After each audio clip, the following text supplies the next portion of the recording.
Ahora, ¿qué es lo que dice? Horrorizado, por cierto, cuando logra conectar pensamiento y dicción con el verbo.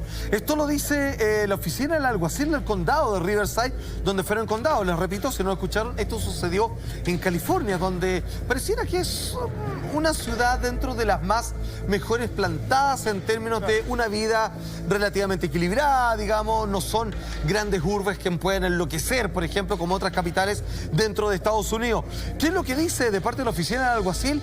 Llega el siguiente informe o punto de vista respecto a lo que se encuentran cuando entran por primera vez a la casa con estos 13 niños, varios de ellos encadenados y casi al borde de la desnutrición absoluta.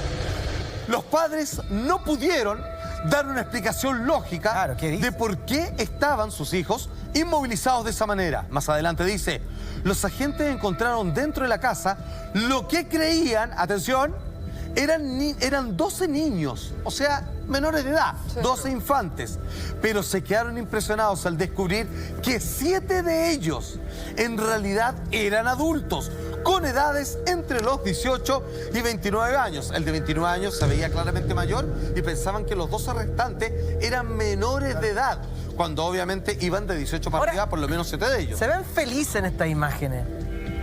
¿Cómo es que pasa eso, digamos? ¿Cómo es que...? Ese es el punto de inflexión clave.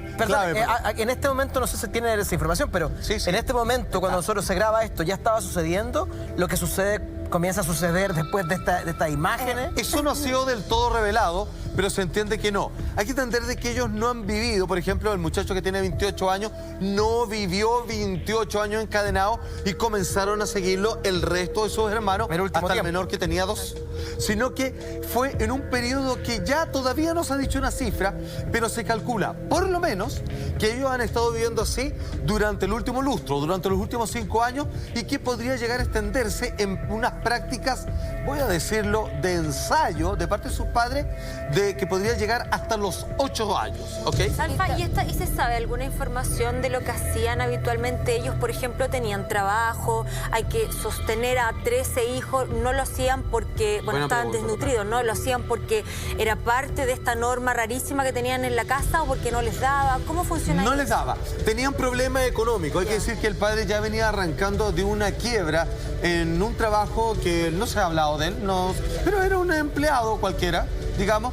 Él se cambia precisamente de localidad dentro de Norteamérica y acá no le estaba yendo también muy bien y él decide simplemente ahorrar esa plata y no les daba más comida, quizás, como tú decías, Camila, no por una declaración de principio, no por un método de castigo, sino que no tenía la capacidad de mantenerlo y obviamente en vez de pedir ayuda, de salir en una especie de conmutación con él allá afuera, con sus parientes, decía simplemente, bueno, si no tengo nada que darles de comer, no les doy comida. Pero si tú los ves a ellos no les faltaba. O sea, de hecho, la señora estaba rebosante, tenía sus kilitos de más y él también era un hombre de carancha. Ahora, ¿por qué tenían 13 hijos? Pues si no tenéis trabajo para ahí en el cuarto, no sé. Yo escuché una teoría sobre eso que lo decían los vecinos y es que ellos eran muy religiosos. Y decían que ellos eran elegidos de Dios, entonces no ejercían el control de la natalidad porque Dios quería que ellos procrearan mucho. Si les salió un hijo, es obligación tenerlos y mantenerlos, claro. O sea, ellos tenían relaciones, probablemente también por placer, pero si de eso se generaba una concepción, ellos no le iban a detener y tampoco se sentían que tenían el derecho frente a los ojos de Dios de poder controlar eso. Qué raro él igual. O sea, no se mete. Es prejuicio, ahora, porque no porque es prejuicio, pero ahora que sabemos tiene la cara de loco, pero me da disculpas. Pero está bien eso, porque muchas veces hay psiquiatras que también utilizan los rasgos para hacer sus análisis. Por ejemplo, la esquizofrenia se acompaña de un cierto prototipo físico. Están los leptosómicos, hay otros que son un poco más gorditos, hay distintos prototipos que te indican ciertos rasgos psicológicos.